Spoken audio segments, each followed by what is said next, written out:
독일 총리는 도이치 걱정할 거 없다라는 메시지를 내놓았고요. 몇 개 은행에 대해서 우려가 있지만 2008년도 위기와는 다르다. 시스템 안정돼 있다. 그래서 상호운용 부동산에 대출을 해줬던 은행들에 대해서 부실이 야기될 수 있다라는 관점에서 금리 인상 기조가 앞으로 계속적으로 진행될 경우에 대출 부실은 잠재되어 있다.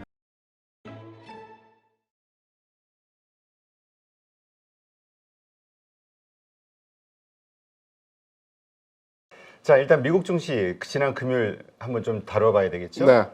그 금요일 마감한 글로벌 증시 상황에서의 내용을 한번 살펴보게 되면 일단 통화시장 그리고 지수, 유가, 골드, 채권 다 도이치뱅크에 대한 그 내용으로 인해서 시장이 출렁이는 모습을 보여줬습니다. 지금 보시면 통화시장 같은 경우는 그 마찬가지로 미국에서 그리고 스위스 그리고 독일로 이어지는 확산 우려에 의해서 그 소폭 강세 현상을 보여줬고요. 여기에 따라서 원달러가 2원 수준의 상승을 보여줬습니다. 독일 총리는 도이치 걱정할 거 없다라는 메시지를 내놓았고요. 지수 시장 같은 경우에도 동일 흐름에서의 내용이 반영되는 상황에서의 모습이었습니다. 다만 여기에 JP 모건 등에서 발표한 내용, 이 사태는 현재 큰 우려는 없다. 오히려 비중 확대 의견을 제시했고요. 주요 지표 일정 중에서 이번 주 목요일과 금요일에 GDP와 PCE가 발표 예정에 있습니다. 그리고 골드 시장을 우리가 한번 눈여겨보게 되면 최근 3번에 걸쳐서 2,000불 돌파하고 되밀리는 현상에서의 모습이 나타났고요. 은행권 위기에도 지난 금요일 하락하는 모습을 보여줬습니다. 채권 시장에서는 안전자산 선호 심리가 발동되면서 최근 그 3.4% 내외에서 움직이던 미 10년물이 3.4% 깨지면 살짝 그 3.376까지 내려오는 상황에서의 모습을 보여줬습니다. 시간대별로 미국 시장에서의 그 나스닥 지수 흐름을 보게 되면 장 전에 도이치방크 CDS 그 상승에 따라서 은행주들이 하락하면서 출발했습니다. 더욱 중요한 것은 블라드 총리가 인터뷰가 있었죠. 이 블라드 총리는 대표적인 그 매파주의자입니다. 현재 그 연준의 투표권은 현재 없습니다. 그런데 시장에 대해서 강력한 금리 인상을 주장하는 인물이죠. 인터뷰 내용을 보게 되면 현재 인플레이션 높다. 하지만 미국의 거시경제는 강하다. 통화 정책으로 인플레이션을 잡아야 된다. 여기서 중요한 대목입니다. 기존에는 이 블라드 총리 같은 경우에 금리를 계속 올려야 된다는 6% 수준에서의 금리 정책을 펼쳐야 된다는 의견을 제시했습니다. 이 내용에서 통화 정책으로 부분 선회하는 모습을 보여줬습니다. 달러 강세를 유발시키겠다는 얘기죠. 그리고 최근에 은행권 이슈에 대해서 다소 부담을 느끼는 듯한 뉘앙스의 메시지였습니다. 그리고 몇 개 은행에 대해서 우려가 있지만 2008년도 위기와는 다르다. 시스템 안정돼 있다. 금리는 5.5에서 5.75 금리 예상되는 수준에서의 올해 금리 진행될 것이다.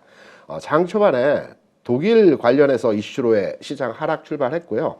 이 블러 총리 그 인터뷰가 마지막 그 메시지가 나오는 이 12시 00시 부근으로 해서 시장은 반등 흐름이 진행이 되었습니다. 그래서 시장에서는 이 블러 총리에 대한 그 인터뷰 의견에 대해서 긍정적으로 반응하는 이런 모습에서의 상황을 보여줬고요. 우리가 조금 여기에서 좀 번외적 얘기지만 독일 도이치방크에 대한 내용을 좀 심도 있게 한번 살펴봐야 될 것 같습니다. 그 2018년인가요? 한 4, 5년 전에 그 빅숏이라는 영화가 그 크리스찬 베일 주연의 영화가 있었습니다. 이게 어떤 영화냐면 마이클 버니라고 하는 그 2008년 금융위기 때 대단한 수익을 낸 그 투자자가 있었습니다. 이 사람 같은 경우는 그 당시에 그 CDS 그러니까 신용 파산 스왑 신용 파산 스왑 상품에 대해서 매도를 해서 이 당시에 한 그 8억 달러 한 1조 원 정도 수익을 냈고요. 이 금융 위기를 미리 예측해서 투자한 그 투자자로서 시장에서 굉장히 인지도가 높은 사람입니다. 지금도 현재 현장에서 지금 운용사를 운영하고 있고요. 이 사람이 하는 얘기가 뭐냐면 최근에 테슬라와 애플에 대해서도 최근에 이제 투자를 했습니다. 다만 이 사람은 이제 하방주의자입니다. 매도를 주로 해서 공매도나 이제 풋옵션 매매를 해서 수익을 내는 전략을 가져가는 사람인데요. 최근에 테슬라와 애플에 대해서도 투자를 했는데 실패했습니다. 테슬라 한 200불대 풋옵션을 사서 이 테슬라가 400불까지 가는 손실을 났고요. 이때 이 사람이 얘기한 얘기가 고장난 시계도 하루에 2번은 맞는다. 한번 맞을 때가 있을 것이다. 이런 이제 번외적인 얘기 한번 말씀드리고요. 그리고 그 도이치뱅크에 대한 CDS 지금의 상황에 대한 내용을 한번 심도 있게 한번 살펴보도록 하겠습니다. CDS 이제 많이 시장에서 최근에 이제 얘기가 많이 나오고 있죠. 부도위험 지표라고 간단하게 생각을 하시면 될 것 같습니다. 우리나라 그럼 CDS는 얼마냐? 한 45 정도 됩니다. 그리고 최근에 금융권 사태가 있었을 때 70 수준까지 올라갔고요. 북핵 사태가 있으면 100까지도 올라갑니다. 이게 왔다 갔다 하는 지표입니다.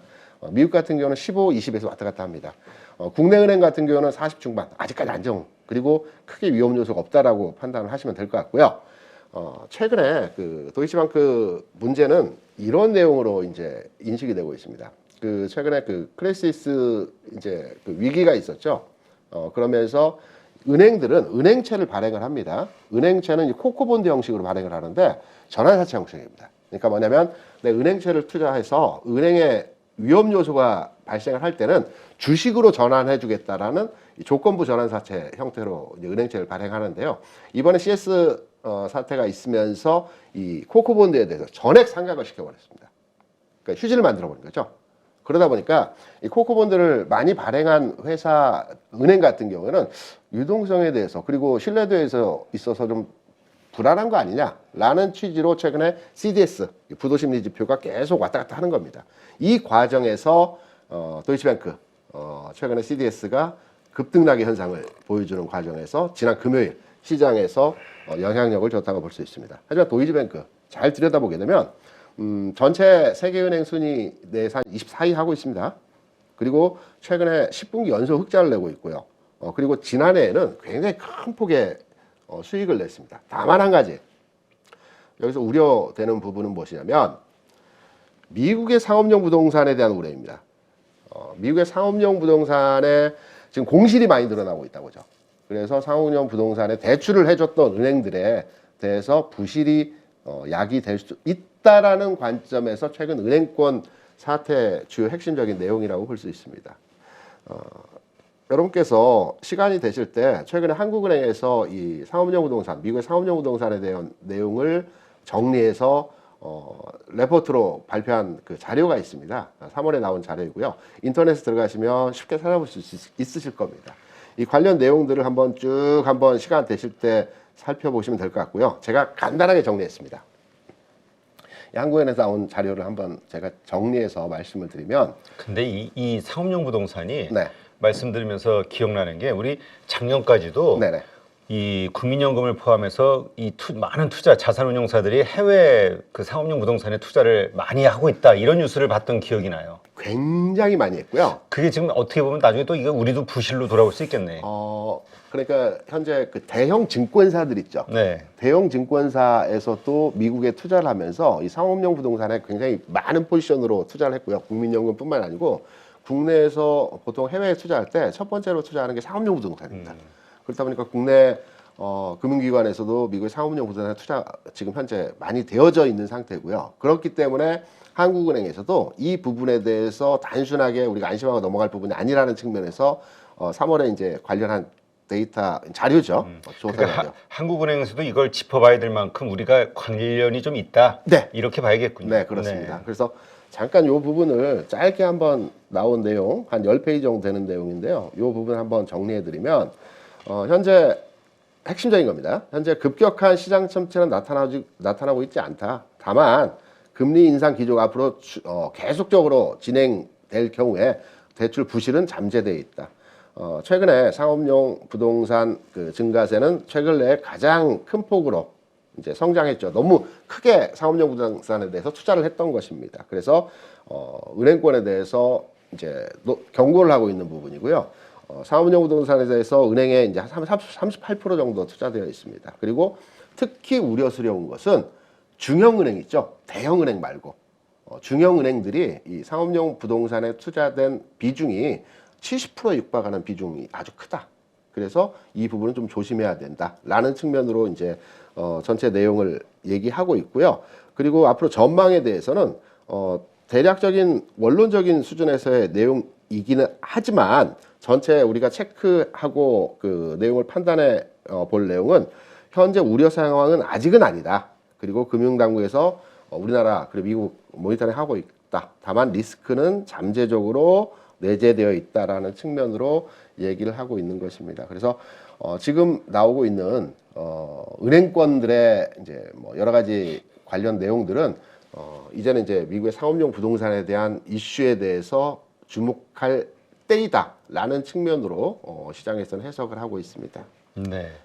근데 지금 일단 많은 분들이 네. 혹은 그 금융권에서는 네. 뭐 아니면 미국의 관련 정책 당국자들은 네. 아니야 이거 괜찮아 얘기하지만 네. 또 약간의 그 저 뭐죠 이코노미스트라든가 이런 쪽에서는 이러한 그 현상이 벌어지고 있는 거는 그만큼 우리가 알지 못하는 곳에서의 여러 위험성들이 커지는 것이 그렇죠. 하나의 징조로 터진 거지 이게 단순 사안으로 봐서는 안 된다.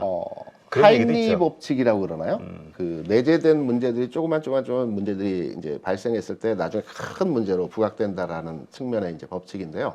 그래서 제가 2008년 금융위기 때 과연 어떤 그 형태로의 시장이 운행이 됐는지 그리고 어떤 요소들의 미국 시장의 정책들이 진행이 되었는지를 한번 정리해서 이제 이 시간을 통해서 여러분께 말씀을 드리려고 한번 2008년도로 시간을 되돌려서 그때는 과연 어떤 내용들이 있었는지 한번 되짚어 보도록 하겠습니다. 네.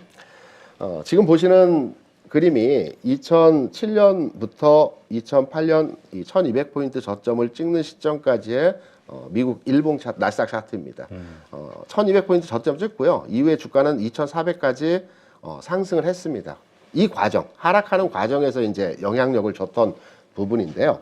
최초의 이제 이 터진 시점이 2007년 7월 베어 스턴스가 이제 최초 파산했습니다. 그렇죠. 정확하게 파산은 아니고 아마 1달러의 JP 모건의 이렇게 넘어간 걸로 알고 있습니다. 파산 직전에 이때 이제 2007년도에 이제 이 부분이 불거졌고요.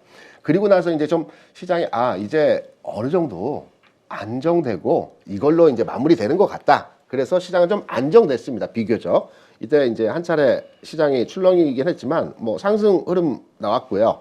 그리고 이때 이제 미 정부에서 금리 정책을 좀 바꿨거든요. 이 전 단계까지만 하더라도 2004년부터 2008년까지 세계 경기가 굉장히 좋으면서 금리를 부분 올렸습니다. 이런 과정에서 통화 정책 그리고 금리 완화 정책을 이제 진행을 하면서 시장에 대해서 이제 좀 금리로서의 그 영향력을 주는 형태로서의 시장 안정화 정책을 이제 펼쳤습니다.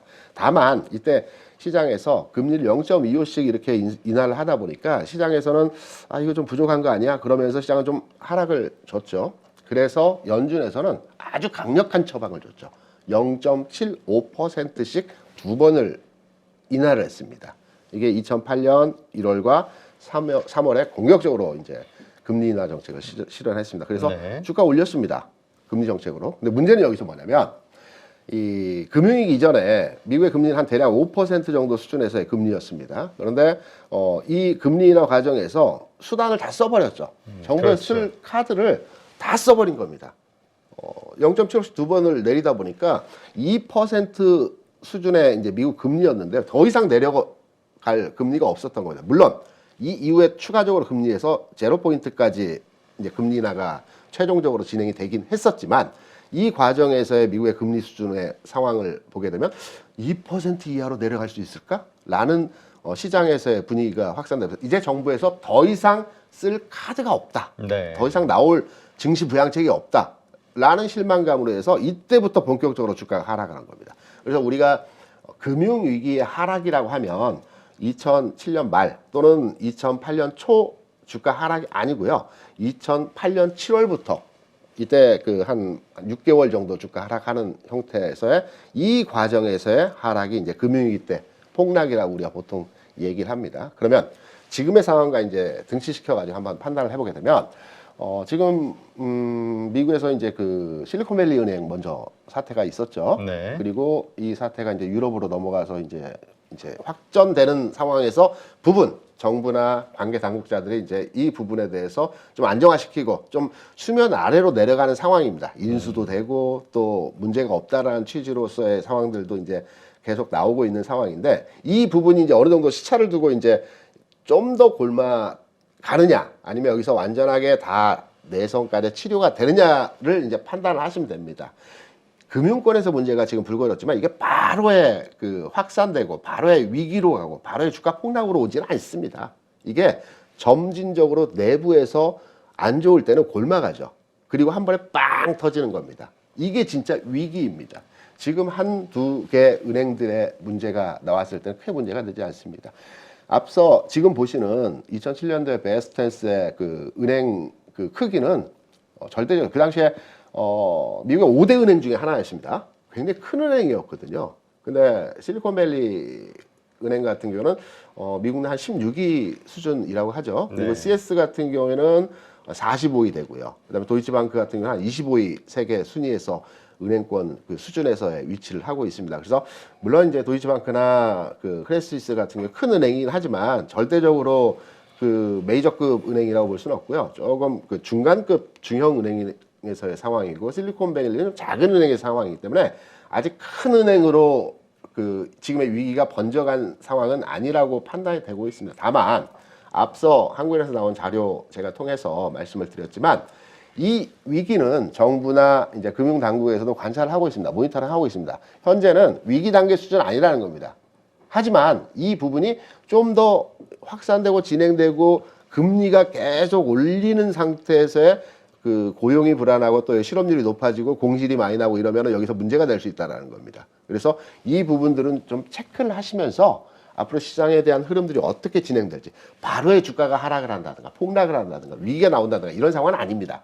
그렇기 때문에 시장 상황을 면밀하게 체크하면서 우리가 관찰할 필요가 있는 지점이다라는 측면으로 이해를 하시면 될 것 같고요. 최근에 은행에 대한 이슈들이 많지 않습니까? 네. 그래서 제가 이제 그 시장에 현장에 있을 때 선배들한테 배운 이제 여담이지만 너무 은행권 얘기들이 무겁기 때문에 하나의 그 에피소드라고 할까 요 말씀을 드리면 우리가 보통 그 은행 하면은 뭐 앞서 말씀드린 도이치방크나 뭐 BOA 뭐 우리나라 한국은행 뭐 뒤에 뱅크가 들어가지 않습니까? 근데 프랑스의 은행을 보면 은행 명칭 앞에 뒤에 뱅크가 안 들어갑니다. 그러니까 프랑스의 유명한 은행들 소시에테 제네랄 또는 BNP 파리바 이런 은행들이 프랑스 은행인데요. 뒤에 뱅크가 안 들어가거든요. 그 이유가 뭐냐면 이제 선배들한테 저 들은 얘기입니다. 선배님 이렇게 야, 선배 검증을 좀 해야 되는데. 프랑스는 시민혁명에 의해서 이루어진 나라지 않습니까? 자본가와 시민이 부딪혀서 그 시민이 이제 혁명을 이룬 이제 국가 체계이기 때문에 자본가에 대한 부정적인 그게 느낌이 크다랍니다. 안 좋은 부정적인 의미로. 그래서 뱅커가 이제 자본가라는 뜻이기 때문에 은행 명칭 뒤에 이제 뱅크란 말을 안 쓴답니다. 그래서 전 세계에서 프랑스만 유일하게 뭐 한국은행이면 뭐 한국이라고 쓰겠죠. 이렇게 한국만 쓰듯이 프랑스 은행 뒤에는 뱅크가 붙지 않는다. 이거는 그냥 여담이면서 그냥 알아도 좋고 몰라도 좋은 이런 내용에서의 상황이라고 볼 수 있습니다. 네. 근데 아까 마이클 버리 얘기하셨지만 네. 거기도 자기 예상보다는 몇 년 늦게 그 위기가 온 거죠. 그렇죠. 그래서 저게 터졌을 때 네. 처음에는 투자 자산이 마이너스 50%까지 갔었다고 저도 신문 기사를 봤던 기억이 좀 나요. 예, 맞습니다. 그러다가 이제 대박이 난 건데 참 마이너스 50%까지 나면서도 자기가 믿고 있는 확신에 베팅을 한다는 게 네. 쉬운 일은 아닌데 그래서 그걸 보면서 저는 그런 생각이 좀 들더라고요. 네. 뭐냐면 우리가 어떤 위기라든가 이런 것들은 우리가 예상했던 것보다는 조금 늦게 온다. 네. 시차를 좀 늦게 올 수 그렇죠. 있다. 그런데 요즘 SBB 그 상황을 보면서 네네. 또 요즘은 이 SNS의 확산, 정보의 신속한 그 공유 네. 이런 것들 때문에 더 땡겨지는 게 아닐까? 이게 참 헷갈려요. 속도가 좀 빨라지긴 했죠. 네. 예, 그래서 잠깐 이제 빅숏에 대한 얘기를 하셨는데 시간이 되시면 한번 영화를 한번 보시면 정말 재밌습니다. 주식 투자하는 입장에서. 재밌게 봤어요, 네. 저도. 그 당시에는 흥행은 못했습니다. 한 뭐 100만도 안 되는 인원이 들어갔는데 여기에서 이제 어려운 부분은 뭐냐면 CDS에 대한 매도이거든요. 근데 그 당시에 이제 그 모기지에 대해서 보통 이렇습니다. 이제 CDS가 뭐야? 부도 위험 사업가 너무너무 어려운데 이거 어떻게 해석을 해야 돼? 라고 하는데 보통 이제 은행들이나 이제 투자자들이 이제 어떤 특정 수준에서의 그 상품에 대해서 부도 위험이 있을 것 같다라면 이 CD에 대해서 매수를 합니다. 그래서 ELW를 하시면 녹인 노가웃 있지 않습니까? 이 개념으로 이해를 하시면 되는데 마이클 버니는 이제 매도를 했던 거죠. 매도를. 파산 위험이 있다. 위험에 대해서 위험을 감지하고 이 매도를 했는데 초기에는 말씀하신 대로 손실이 굉장히 크게 났습니다. 그리고 이게 위기가 빵 터지니까 이때 수익이 확장되면서 1조 정도 수익을 만들었고요. 반면에 아까 좀 전에 말씀드렸지만 테슬라에 대해서 풋옵션을 작년에 많이 샀거든요. 그렇죠. 200불대에 샀습니다. 근데 이게 400불까지 가버렸습니다. 시차가 늦었던 거죠. 버틸 수 있는 여력이 없었던 거죠. 200불에 400불 갔다가 400불이 100불까지 내려왔지 않습니까? 요 과정에서 시점을 잘못 잡은 거죠.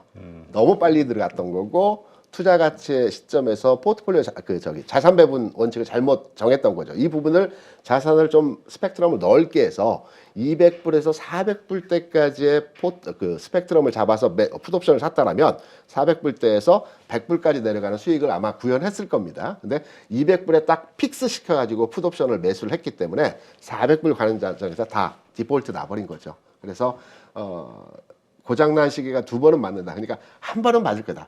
국내 투자 기업에도 몇 개 회사에 투자를 했습니다. 이 마이클 버니 같은 경우는 바이오 회사에 투자를 했다고 하는데 뭐 크게 투자한 것은 아니고요.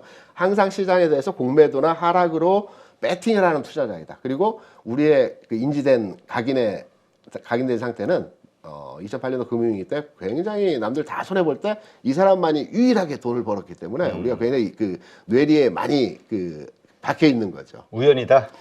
제가 볼 때는 실력은 아니었던 것 같습니다. 근데 하나 있습니다. 우리가 주식 투자하면서 제가 이제 필드에서 많이 느낀 게 뭐냐면 주식 투자를 잘 사고 잘 팔 수는 있어요. 근데 큰 수익을 나는 사람들의 공통적인 특징을 보게 되면 배짱이 있어야 됩니다.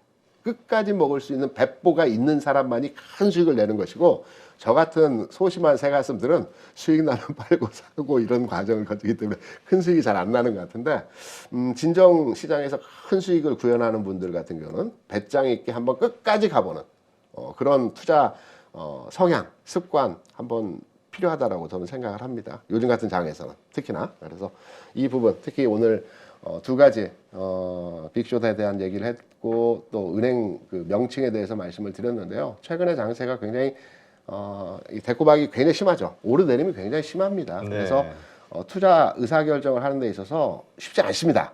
하지만 우리가 한번 심지를 가지고 시장에 대한 방향성을 가졌다라고 한다면 주변에 악재가 산재 있긴 하지만 제가 찐시황에서도 여러분께 이제 많은 말씀들의 내용들을 전파해드리고 설명해드리고 있습니다. 그래서 한번 방향성을 보고 시장에 대해서 판단이 섰다라고 하면 끝까지 한번 가보는 것도 하나의 투자 원칙에서의 필요한 부분이 아닐까라는 취지의 말씀을 아침 시간에 좀 오늘 꼭 드리고 싶었던 내용에서의 메시지 전달을 드립니다. 네, 알겠습니다.